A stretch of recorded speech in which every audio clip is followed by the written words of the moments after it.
விஜயோட வருகையினால அதிமுக கூட்டணிக்கு 80 தொகுதிகள் கூட தேராது அப்படின்னு வெளியா இருக்கிற கருத்து கணிப்பு அதிமுக தரப்புக்கு குறிப்பா எடப்பாடி பழனிசாமிக்கு மிகப்பெரிய ஒரு அதிர்ச்சியை ஏற்படுத்தியிருக்குது. தமிழ்நாட்டில சட்டமன்ற தேர்தல் நெருங்கி வரக்கூடிய சூழ்நிலையில எல்லா கட்சிகளும் தங்களோட கூட்டணியை பலப்படுத்துற வேலையை தொடங்கியிருக்காங்க.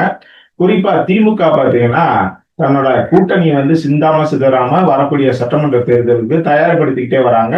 ஒரு சில அரசியல் புரசலான பேச்சுக்கள் விவாதங்கள் இருந்தாலும் அது இன்னைக்கு வரைக்கும் கூட்டணியை பெரிய அளவுக்கு பாதிக்கல. அந்த அளவுக்கு முதலமைச்சர் மு.க. ஸ்டாலின் கூட்டணியை வழி நடத்திட்டு போறார் அப்படிங்கிறத இப்ப பார்க்க முடியுது.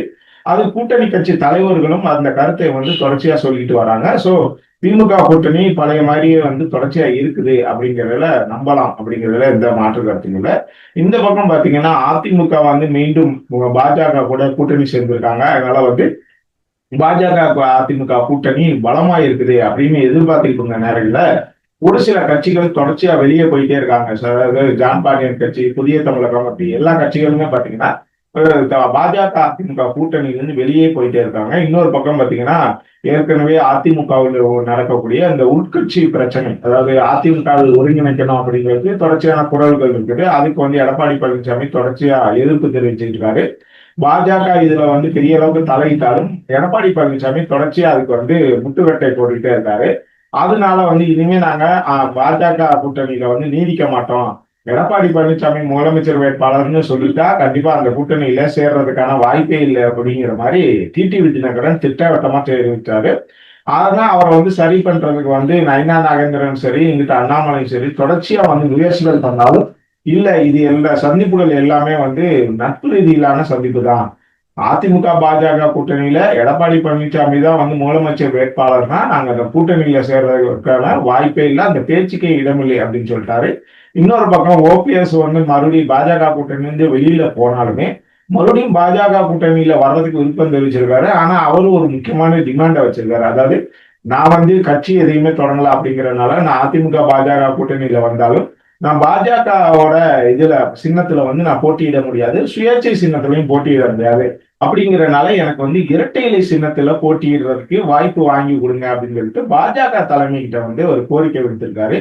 ஆனா இதுக்கும் எடப்பாடி பழனிசாமி தொடர்ச்சியா முட்டுக்கட்டை போட்டிருக்காரு. அதாவது பாஜக கூட்ட அதிமுக கூட்டணியில ஓபிஎஸ் சேர்க்கறதுக்கு ஓகே சொல்லிட்டாரு எடப்பாடி பழனிசாமி அப்படின்னு ஒரு பேச்சு எழுக்கிற சூழ்நிலையில அதுக்கு ஓகே சொல்லிட்டாலும் இரட்டை இலை சின்னத்துல ஓபிஎஸ் போட்டியிடுறதுக்கு அனுமதி கொடுக்க முடியாது அப்படிங்கிற மாதிரி எடப்பாடி பழனிசாமி சொன்னதா ஒரு தகவல் வெளியாயிருக்கு. ஏன்னா அவர் அதிமுகவுக்கு தொடர்ச்சியா துரோகம் செஞ்சவர், இரட்டை இலைக்கு எதிராகவே இங்க வழக்கு தொடர்ந்தவர், அதிமுக தலைவர்களை அடிச்சு நொறுக்கிறவரு. அப்படிப்பட்ட ஒரு நபருக்கு மீண்டும் அதிமுகவுல எந்த இடம் கொடுக்கறதுக்கு வாய்ப்பே இல்லை.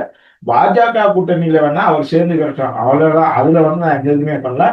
ஆனா அவருக்கு இரட்டை இலை சின்னத்தெல்லாம் கொடுக்க முடியாது அப்படிங்கிற மாதிரி எடப்பாடி பழனிசாமி ரொம்ப திட்டவட்டமா தெரிவிச்சாருனால இந்த குழப்பங்கள் தொடர்ச்சியா இருந்துகிட்டே இருக்குது. யாரெல்லாம் கூட்டணிக்குள்ள வருவாங்க, யாரெல்லாம் போவாங்க அப்படிங்கிற ஒரு குழப்பம் அதிமுக கூட்டணியில தொடர்ச்சியா இருக்குது. அதனால பழைய அந்த வாக்கு வங்கி அதிமுக தக்க வச்சிருக்குதா இல்லையா அப்படிங்கிற ஒரு கேள்வி எல்லாருக்குமே இருக்குது. இப்படிப்பட்ட ஒரு சூழ்நிலையில தான் விஜயோட அரசியல் வருகை பாத்தீங்கன்னா மிகப்பெரிய ஒரு பாதிப்பை தமிழ்நாட்டு அரசியலை ஏற்படுத்தியிருக்கிறதா சொல்லப்படுது. அது யாருக்கு மிகப்பெரிய பாதிப்பை ஏற்படுத்தும் அப்படிங்கிற பல்வேறு விமர்சனங்கள், பல்வேறு கருத்துக்கள் பகிரப்பட்டுக்கிட்டே இருக்குது. ஒரு தரப்பினர் என்ன சொல்றாங்கன்னா திமுகவோட வாக்கு வங்கியை தான் பாதிக்கும் அப்படிங்கிற மாதிரி சொல்றாங்க. ஒரு தரப்பு அதிமுக வாக்கு வங்கியை பாதிக்கும் அப்படின்னு ஒரு சொல்றாங்க. ஆனா இப்ப சில அரசியல் நோக்கர்கள் சொல்லக்கூடிய விஷயம் என்னன்னு பாத்தீங்கன்னா விஜய்க்கு போகக்கூடிய வாக்குகள் எல்லாமே பாத்தீங்கன்னா திமுக எதிர்ப்பு வாக்குகள் தான். ஏன்னா விஜய் பாத்தீங்கன்னா இப்ப தொடர்ச்சியா பேசுறது திமுகவை மட்டும்தான் எதிர்த்து பேசுறாரு. அதாவது அதிமுகவை பத்தியோ பாஜகவை சும்மா சாதாரணமா பேசிக்கிட்டாலும் பாஜகவுக்கு ஆல்ரெடி தமிழ்நாட்டுல ஒரு பெரிய எதிர்ப்பலை இருந்துகிட்டே தான் இருக்குது. அந்த எதிர்ப்பலை வாக்குகள் பாத்தீங்கன்னா திமுக கூட்டணிக்கு தான் போகுது. அந்த வாக்குகள் பாத்தீங்கன்னா பெரிய அளவுக்கு விஜய்க்கு கன்வெர்ட் ஆகாது. ஏற்கனவே திமுகவுல இருக்கக்கூடிய விஜயோட ரசிகர்கள் வேணா தமிழக வெற்றி கழகத்துக்கு வாக்கு செலுத்துவாங்க. அது ஒரு பெரிய அளவுக்கான வாக்குகளா இருக்காது. அதை மீறி பாத்தீங்கன்னா பாஜக எதிர்ப்பு வாக்குகள் பாத்தீங்கன்னா கண்டிப்பா அதிமுக கூட்டணிக்கு போகாது. ஏன்னா அவங்க அந்த இதுல இருக்காங்க. இங்கிட்டு விஜய்க்கு ஒன்றும் பெருசா அது கன்வர்ஷன் ஆகாது. ஏற்கனவே அது சாலிட் ஆயிடுச்சு, திமுக கூட்டணிக்கு இப்ப இதாயிடுச்சு. இங்கிட்ட இந்த இதுல பாத்தீங்கன்னா விஜய் வந்து தொடர்ச்சியா வந்து திமுகவை மட்டும்தான் பேசுறாரு அப்படிங்கிற போது வழக்கமா வந்து திமுக எதிர்ப்பு வாக்குகள் யாருக்கு போகும்னா அதிமுகவுக்கு இந்த பாஜகவுக்கு போகும். இப்ப வந்து விஜய் வந்து அந்த இடத்துல வந்து இருந்து திமுகவை தொடர்ந்து திட்டும் போது என்ன ஆகும்னா திமுகவுக்கு அதிமுகவுக்கு போகக்கூடிய அந்த திமுக எதிர்ப்பு வாக்குகள் விஜய்க்கு திரும்பும். அப்ப அந்த இடத்துல பலவீனப்பட போறது யார் அப்படின்னு பார்த்தோன்னா அதிமுக பாஜக கூட்டணி தான் பலவீனப்படும்.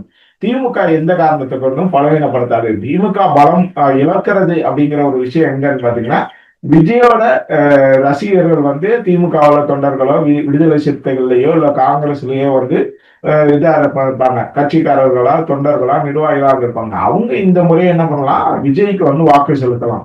அப்படிப்பட்ட ஒரு சூழ்நிலையில அது வந்து 1-2% வாக்குகள், அதாவது திமுக அதிமுக அந்த கூட்டணி திமுக கூட்டணிக்கு இருக்கக்கூடிய மொத்த வாக்குகள்ல 1-2% வாக்குகள் வேணா குறைஞ்சி அது வந்து தமிழக வெற்றி கழகத்துக்கு திரும்பலாம் ஒழிய மற்ற வாக்குகள் திரும்பாது.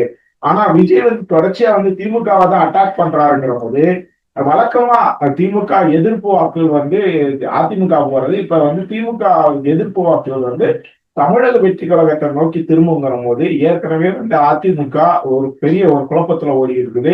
அவங்க ஆட்சி அமைச்சராலும் எடப்பாடி பழனிசாமி முதலமைச்சர் ஆவாரா இல்ல அந்த இடத்த வந்து பாஜக கைப்பற்றிட்டு வருவாங்களா அப்படிங்கிற ஒரு குழப்பம் வந்துகிட்டே இருக்குது. இப்படிப்பட்ட ஒரு சூழ்நிலையில அவங்க மேல நம்பிக்கை இல்லாத திமுக எதிர்ப்பு வாக்காளர்கள் வந்து கண்டிப்பா இந்த முறை என்ன பண்ணுவாங்கன்னா தமிழக வெற்றி கழகத்துக்கு வந்து வாக்கு செலுத்துவாங்க.